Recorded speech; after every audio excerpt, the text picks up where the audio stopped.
میرے عزیز دوستو، آپ سب کو MAQ-TV4 پر خوش آمدید۔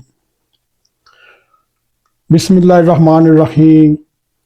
حضرت عبدالرحمن بن عوف رضی اللہ تعالیٰ عنہ بیان فرماتے ہیں، حضرت صلی اللہ علیہ وآلہ وسلم نے رمضان مبارک کا ذکر فرمایا اور اسے تمام مہینوں سے افضل قرار دیا، اور فرمایا جو شخص رمضان کے مہینے میں حالت ایمان میں ثواب اور خلاص کی خاطر عبادت کرتا ہے، وہ اپنے تمام گناہوں سے پاک ہو جاتا ہے، جیسے اس روز تھا جب اس کی ماں نے اسے جنا تھا۔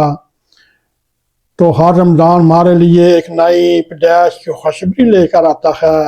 اگر ہم انہی شرطوں کے ساتھ رمضان سے گزر جائیں جو حضرت صلی اللہ علیہ وآلہ وسلم نے بیان فرمائی، تو گویا ہر سال ایک نئی روحانی پیدائش ہوگی اور تمام گزشتہ گناہوں کے داغ دھل جائیں گے۔ اسی طرح دوسری حدیث بخاری الصوم سے لی گئی، حضرت ابو ہریرہ رضی اللہ تعالیٰ عنہ سے روایت ہے، حضرت صلی اللہ علیہ وآلہ وسلم نے فرمایا، جو شخص ایمان کے تقاضے اور ثواب کی نیت سے رمضان کی راتوں کو اٹھ کر نماز پڑھتا ہے تو اس کے تمام گزشتہ گناہ بخش دیے جاتے ہیں۔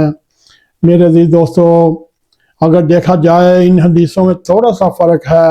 پہلی حدیث میں عبادت کا بومی خلاص کے ساتھ ایمان کے تقاضے پورے کرنے کو عبادت کرنا، اور اس کی گویا اثر نو روحانی پیدائش ہوتی ہے۔ یہاں تہجد کی نماز کا خصوصاً ذکر ہے۔ جو رمضان کی راتوں کو اٹھ کر نماز پڑھتا ہے اس کے گزشتہ گناہ دھل جاتے ہیں۔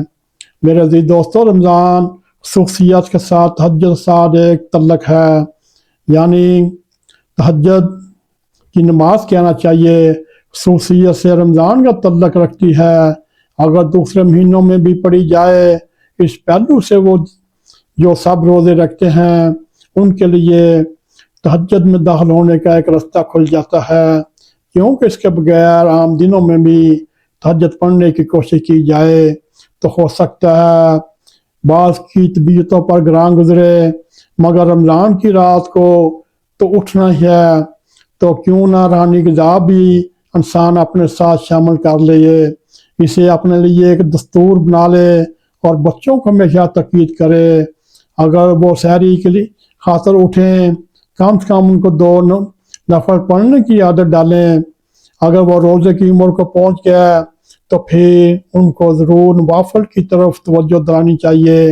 یہ درست نہیں کہ وہ اٹھیں آنکھیں ملتے ہوئے ناشتے کی میز پر بیٹھ کر آ جائیں، تو یہ رمضان کے روح کے منافی ہے۔